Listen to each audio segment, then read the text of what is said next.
Hey guys, it's Shiozaki back with another video. Today we have the Civivi Mini Praxis. Well, first impressions, G10, pretty grippy. Pretty small. Like for some context, the smallness, nope, about the same as the Wurdig, maybe a little bit smaller. Flipper tab, ooh, it's got jimping. Oh, it's got jimping on, see, can you guys see that? It has jimping on the flipper tab. That's something you don't see every day. So you can really get some good grip. Looks like a flat ground blade. Drop point. Ooh, it's got a choil. Pretty thin.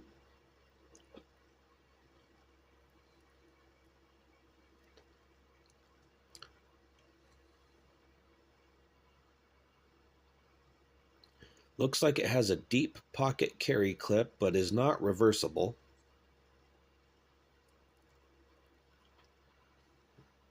Oh, that's kind of hard. All right. So first impressions on the knife, like the color.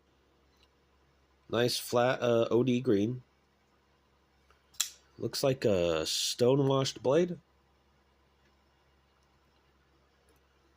What? Can you guys see that? There's something there. Oh, D2. Yeah, so it is confirmed D2. Nice little blade. One thing let's start off with the complaints. The pocket carry. Oh, I guess my camera's just going to have some glitches today. Looks like the pocket clip flares out a little more than I would like. As you can see, here it is next to the Wurdig, which doesn't flare out as much. There you go. But I don't know, that's personal preference. There's no lanyard slot, which I guess for those, if you did want it. Well, I guess, is there? Okay, well, I guess there's a extra piece right there for lanyard. Huh. Okay. All the screws are flush. I like that. Well, not so much. This one's not as flush. I like that they got their logo here. Not all the big branding stuff all over the place. Like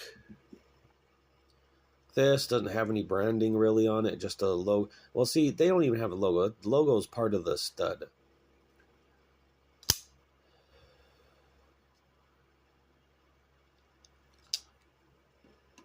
Doesn't have a lot of logos all over the place like some cheap companies do.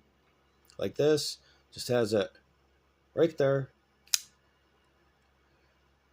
Their logo right there. And just the steel. Like some of these companies are like minimalist. Like the branding is minimalist. And I kind of like that.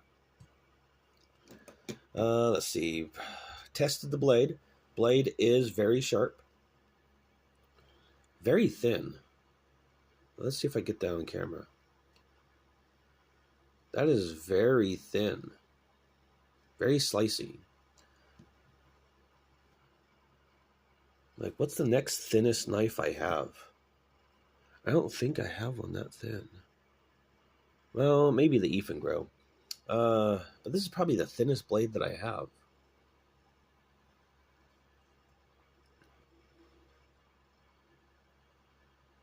Huh. There's the handle. Handle fits nicely in my hand with almost about to fall off. So I guess if you got bigger hands than me, I don't know if I have big hands. I guess I got normal hands. I don't sit there and compare hands. Blade. Ooh, that is sharp. Only thing I really would wish they did is like the liner lock. Like it's getting in territory of this, where it's like it's almost flush, but there is wide enough, and they have a little cutout just so you can get it. But this, oops, there's no cutout. They did add some jimping, but it's stiff that you really got to put some beans behind that. Let's see. So far, would I recommend this knife? Yeah, I would. I'd probably recommend getting the bigger one. I do want to try and someday get the bigger version, the bigger brother to that, and see maybe if that solves some of the issues.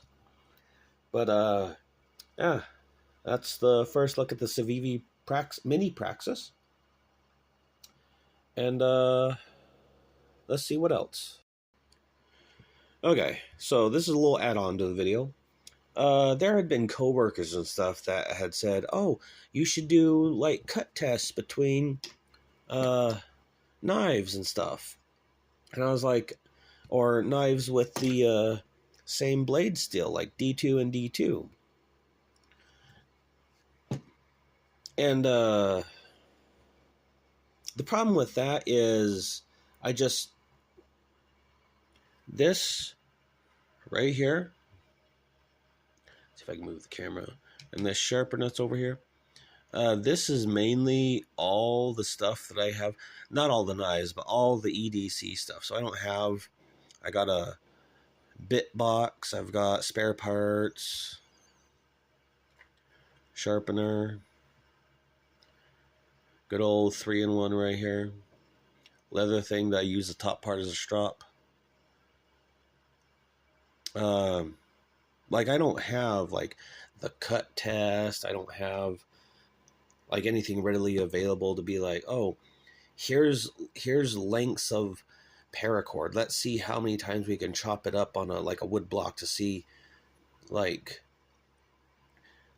how many it takes, or heavy twine, or the tip test. And also, I don't want to do like tip tests and stuff because it just seems like I'm not going to be taking this, jamming it into something, and then prying it up.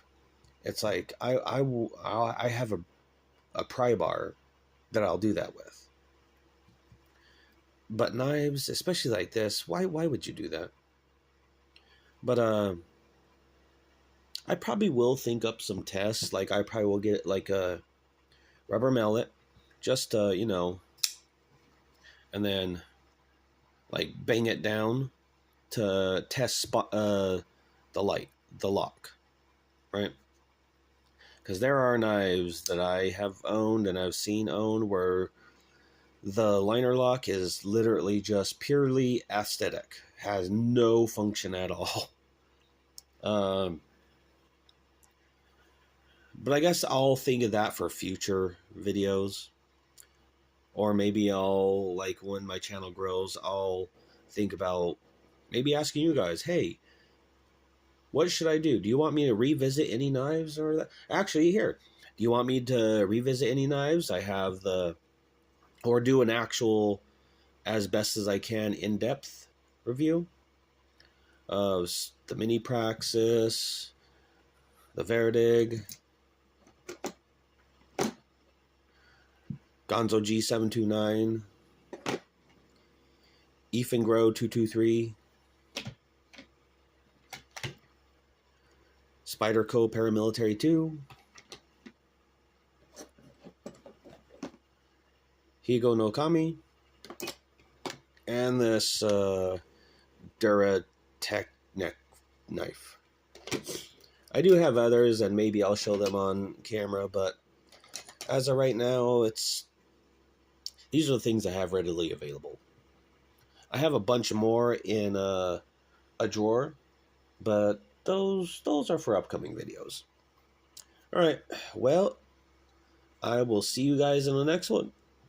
Hope you enjoyed. See ya.